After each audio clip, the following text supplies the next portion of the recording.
What time is it? Podcast time. It's a celebration. What time is it? Podcast time. Hello and welcome to the It's Your Effin' Journey podcast. My name is Melissa Hemming, and if a life coach and a therapist had a baby, you would get me. And I can't tell you how excited I am to just be recording randomly today because I felt like it. Summer is stressful, as I'm sure many of you can relate to. And being that my house was so full of people all the time, recording podcasts and scheduling interviews was a little challenging. So for me just to be like, I'm recording right now, it means my house is empty. I dropped Kaylin back off for her senior year of college yesterday, and Declan and Madikit are about, 3-4 days into their junior and seventh grade year. I'm aging my daughter and I don't want to do that. So I hope everything is going well with you guys. Today is the launch of the It's Your Effin' Breakthrough Club. And what this is an introduction to journaling. It's a fun way, I hope, to get you to take good care of yourself. And I feel like as a therapist, one of my favorite tools to recommend to people is journaling. And I want to help you to become aware of the thoughts that you're thinking and the direction that you want your life to go. There's so many benefits to journaling, including help with goal setting, setting of boundaries, better sleep, less anxiety. The list is literally endless. So if you, and this is going to be a rolling admission to the club ongoing. So today's the last day to lock in the early bird pricing. It's $19 a month, or you can grab a full year for $190, which saves you 2 months. But other than that, you can join at any time. Anytime that you're like, I need some help, join us and see how this impacts you. I want to emphasize that the more that you dive into the community, the more that you sort of reach out to me and say, this is what I'm struggling with, this is what I need help with, the more personalized care and prompts that I can give you and help you with. So I want to help you to learn how to prioritize not just your physical health. I feel like that was the beginning of this entrepreneurial journey for me, was helping you to get that consistency with taking care of your physical health and just being mindful that you're always building strength and challenging yourself physically. And now I feel like I've stepped into this place where I hope you have that down. And if you don't, let's get it moving, but also let's work on your thoughts and your feelings and really make sure that your self-care is well-rounded, not just physical health, because physical activities play a huge role. As you know, I really believe in the best mental health care comes from taking care of yourself physically, but also ignoring our thoughts and ignoring sort of the ways that we're keeping ourselves stuck emotionally is not helpful either. So I want to help you become a more well-rounded human that you feel proud of how you're showing up in the world. So I wanted to share this idea too. I saw this thing the other day that was super cool, and it was a woman talking about how because the other thing that I believe in as a therapist is gratitude. Having a gratitude practice is so beneficial. It's backed by science. So, and a lot of people, when I mention this in therapy, are very defensive. And I don't want to say defensive, but they often say to me, I am grateful. I wake up every day recognizing the good things that I have in my life. And the funny thing is that this usually comes after about a half an hour of them, venting about all the things that are wrong in their lives. And believe me, there's a place for therapy in that too. And sort of what is your role in the situations that you're living in or the people that you're living with, and how is your communication and all of that. But it's just interesting to me. A lot of people at that point are like, when I say gratitude, they're like, oh, well, I am grateful. And I cannot emphasize enough that living in gratitude is very different than having a gratitude practice. It's sort of like saying okay, well, I have a gym membership and I have every intention of going to the gym, and I think about going to the gym and I think of how good it will feel to, flex my muscles and be tired when I do my workout of the day. But obviously, unless you're actually doing those reps, you're not reaping the benefits of going to the gym and prioritizing your workout. Gratitude is the same fucking thing. You actually have to do the practice to get the benefits. And so, think about that for yourself and see, are you actually doing a gratitude practice? Are you actually taking your pen to paper and writing down what you're grateful for every day and really taking that time to be specific AF? Because you don't want to just say, my husband, my kids. You want a specific instance, inference, conversation, interaction, adventure, something that happened between you guys. One of the things that I have been super grateful for, which I'm actually going to go into more details with later, is I've been watching a show. Me and Declan have found a show that we can watch together. I always felt like I had a show that I could watch with my girls, and I really couldn't find one for Declan and I on the regular, and we found one. So I'm so excited to have that with him. And that's something that I can specifically be very specific in writing down every day, because I want to recognize it, right? So, and what's another powerful way to handle our gratitude is then to share it with others. So, I try not to do this with my teens and tweens all the time, but because, it makes them, I don't know, feel a certain kind of way. But I think every now and then it's super awesome to be like, I'm grateful for this opportunity to spend time with you. I tend to do that in texts versus in person, because sometimes they just want to handle the cheese of mom. But I like to share when I'm grateful for something, because what gets recognized gets repeated. And if I feel good about something, I want them to know that I feel good about it and that I appreciate the time with them. So, if you don't have a gratitude practice, start one, and then get in the habit of sharing every once in a while, especially to the people that you want that you really care about that relationship and you want to see it improve. But anyways, as I was talking about, it's this idea, and it's sort of, it reminds me of gratitude, because what she talks about is every single day waking up and saying, how could this be the best day ever? And so it's really cool, because instead of sort of looking at like, oh, I dropped my water and, my internet wouldn't work and I couldn't do my workout when I wanted to, and today's going to be a bad day. It's actually reframing from the very beginning of your day to look for those things that is like, oh my God, here is evidence that this could be the best day ever. And I think that that's so cool. So and ever since I've heard it, I've sort of been practicing it. So I wake up, and everything that good that happens, even if it's a very mundane, regular day, here's evidence that this is a really cool thing that happened, and maybe this will be the best day of my life. Why not? Why not? Why couldn't a regular Monday morning or a regular Monday, everyone talks shit about Monday, but Monday I think is a beautiful start to the week. It's a great time to sort of evaluate where you've been, where you want to go. Why can't your Monday be the best day ever? Why can't it be the best day ever when one of your friends who you've never seen join your workout Zoom hops on? That was what happened to me today. My friend hopped on Zoom for the first time since I met her at our girls trip in Marquette, Michigan in July.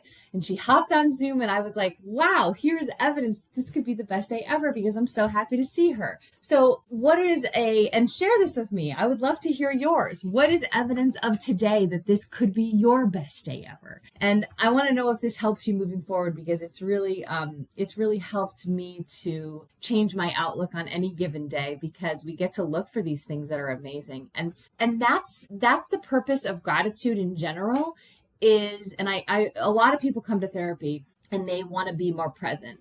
I had a new client last week who was like, she's like, she can't ever be in the moment. She's always thinking about the future. She's always thinking about the past. She's always critiquing herself. She has this belief that nothing she does is good enough. She's not a good enough at her full-time job. She's not a good enough wife. She's not a good enough mom. She doesn't feel like she excels in any area.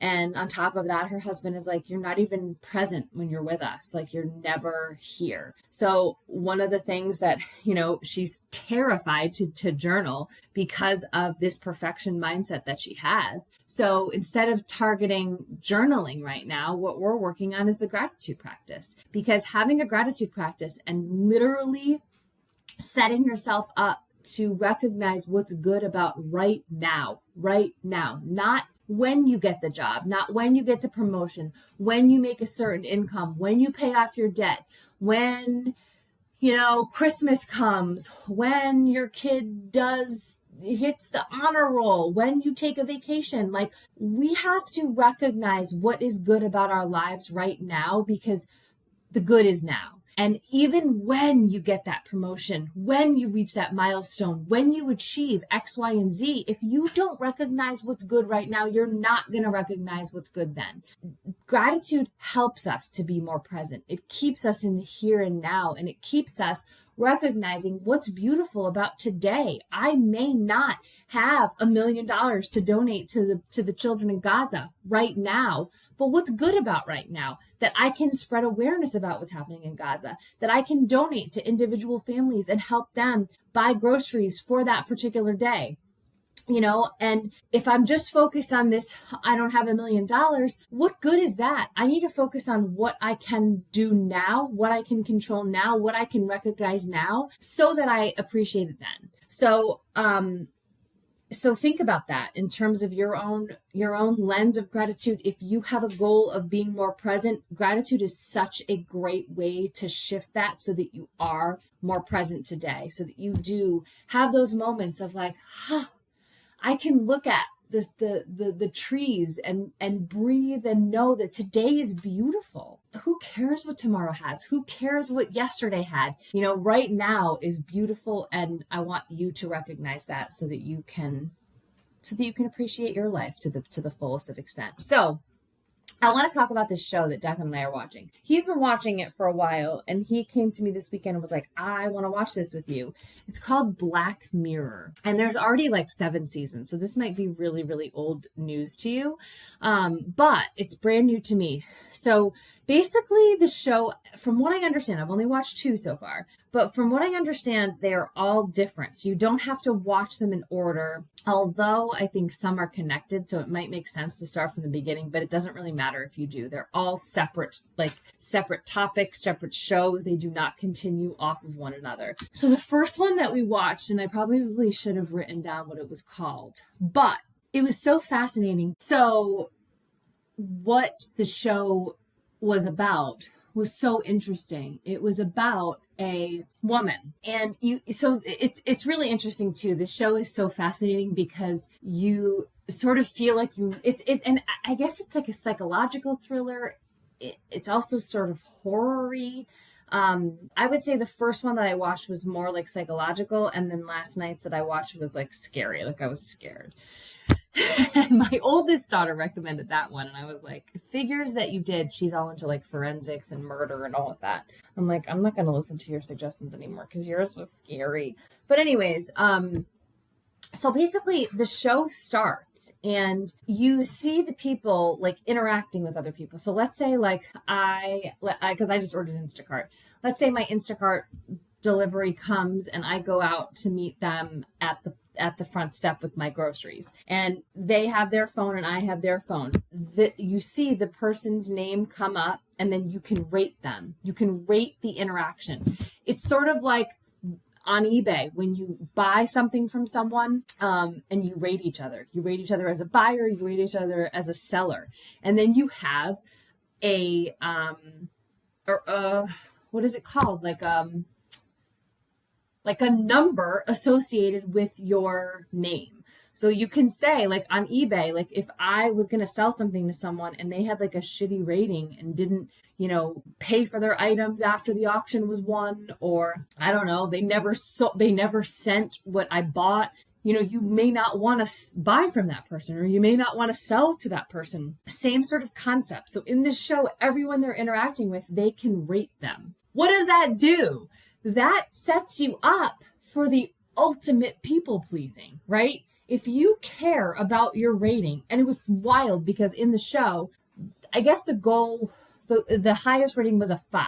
So if you had a 4.7, you could be eligible for other things that people with lower scores couldn't have. Sort of like a credit score almost. If you had a 4.5, that meant that society held you to a certain level, and you were eligible to do certain things that lower levels couldn't do. So this lady, when you start the episode, she's at a 4.2, and she cares about that score. So you see her going around and in the town, she cares about what her score is. So she is, what do? You people please. You want to do certain behaviors so that you get a good score. When you get a lower score, you're frustrated because you're like, damn it, I want that good score. So I'm going to do whatever it takes to get me that good score, even if it's not authentic to myself or it doesn't feel in alignment with what I want my life to do. And it's so funny because watching it, I was like, this is so fascinating. And I was talking to my son while we were watching it, and he said to me, oh, okay, so at one scene, she gets a ride from a lady, and the lady is saying that, and the lady's rating is like, I don't know, 7. And so you can see the look on the girl's face who really cares about her score. She's like, a 1.7, like, ugh. Like, should I even be around this person? But she gets into the car with her and they begin talking, and the lady's like, yeah, I just don't give a fuck. I don't care. I think it's all bullshit. And my son, what was so touching to me in this moment is my son was like, that's what you would be like. And I literally, like, he was sitting, the TV was here. He was in like a chair right here, and I was behind him, and I was like, ah. But honestly, like, what better message for your kid to give you than you would be the one who says, I don't give a fuck what people think. And I mean, when I have those moments, because obviously, if you've been around here long enough, and I hope everybody knows, like, my kids are my everything. They are why I do everything that I do. I want to be the best influence that I can be for them and to them. And I want them to live in a life that is in alignment for them. I want them to do what makes them happy. And I do not want them to ever feel obligated to do certain things for me. I want them to have no sense of obligation to me whatsoever, other than the fact that they love me and want to spend time with me. I do not want them to ever do things for other people. I don't want them to be people pleasers. I don't want them to be society pleasers. I want them to figure out what the next right steps are for them, baby steps. I don't want them to have it all figured out. I want them to be okay with pivoting. I want them to be okay with doing whatever the fuck they think is right for them. So if my son is sitting there that day and turns to me and says, that would be you, I just felt like, oh, I've done it. I've done it. At least I've shown him that I don't care what people think, and I am confident and willing to go against the grain to do what's right in my life. And that just felt so fucking good, because you can see in this episode when people, even when you're trying your hardest, to show up in a way that's pleasing to other people, sometimes they're not going to get it, right? They're not going to get it. Maybe they just don't like you. Maybe they just didn't like your approach. And so how fucking frustrating is it to be living this life for this score, and you're still doing everything to please this other person, and it's still not good enough. It's still not good enough. Why is it not good enough? Because it's not for you. It's for them. You're living in a way to please these other people. So what is your score right now? This is what I wanted to talk about today. What is your score? Do you think you have a high score? Are you this lady who's at a 4.2 who is fighting and fighting and fighting to keep that score up or get that score higher to please more people as a whole? Or do you have a low score like I would? I hope I would. I know I would. Or do you have a low score because you don't give a fuck about what people think, but you care about living a life that makes sense to you because you are the only person living it? So I want you to think about this. Like when you have these interactions with other people, when even the people that are closest to you, because if you're someone who's not setting boundaries, if you're not having hard conversations, if you're not sharing how you feel in a way that could potentially rock the boat or upset someone's existence, what's your fucking score? And I hope to God you take more steps towards having a low score and upsetting the people around you. I want you to walk into those interactions being so authentic to yourself and being so aligned with what feels good to you that it doesn't fucking matter whatever ding they give you, whatever they rate you as. It just doesn't matter because you feel good about how you're showing up. This girl, you could tell in certain scenes, didn't even feel good about how she was showing up.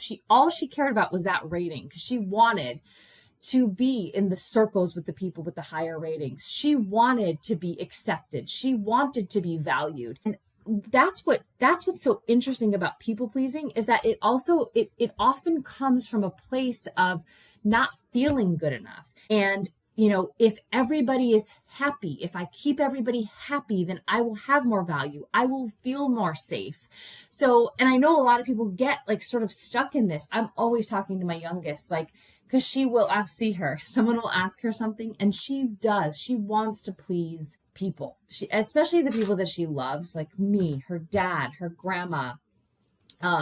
She wants to make us happy. She loves us and she values us. And she also, and then wants to feel safe and valued and appreciated and loved. But I look at her and I'm like, is that truly what you want? And I'm glad that I can do this for her and remind her that ultimately her answers should be what is right for her, not what is right for her grandma, not what is right for me or what she thinks I want from her. I want her to say, I want to go here. I don't want to go here. This is why I don't force my kids to go to a lot of things. There are things that I ask of them on Mother's Day or my birthday, or, if we're spending time as a family, I'll have certain requests, but as a whole, I'm never going to make my kids do something because I want them to be able to choose for themselves. They should be able to have body autonomy to say, I do want to participate in this, or I do not want to participate in this. And this is why.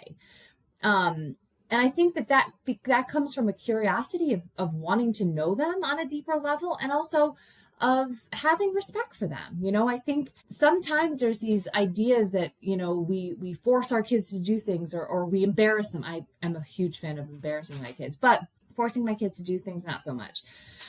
Putting others first leads to burnout and resentment and losing your identity. You don't know who you are if you're always performing for other people. If you're always looking for that high score, when does it stop? When do you put yourself first? Because you are looking for that approval of others and you're looking to be accepted. And it's a rat race. So that was the whole point of this show that we watched, was there was no winning at the end. What do you win? What do you win, and at what cost? And I think one of the things that came up for me was like, even because she was really trying to reach this 4.5. And I'm gonna put the name of the episode in the show notes so you can watch it for yourself. But she was trying to get to this point 4.5, but as a viewer, as a person watching this show, you realized that even if she reached this 4.5, she could then piss random people off and be put even further down the scale than she was. There's just no winning if you're winning at the expense of someone else or at the expense of yourself for other people. So, and when you think about this people pleasing and sort of, I guess, valuing yourself based upon what other people think of you, you're not having true connections. Those are not true connections. Those are performance based connections, right? Like, and so how do you value the relationships that you have in your life? And take a good look at that. If you showed up differently, or if you shared how you felt, or if you showed your vulnerabilities, how would that feel for that person? Would they reduce your score based upon you being real? And I just want you to walk away from this podcast being like, I'm okay at having a lower score if I'm being more true to myself. Yeah, it was a really good show, and I'm excited to watch more and have more conversations. I think I am I am I am trying to work on reframing how I parent my son.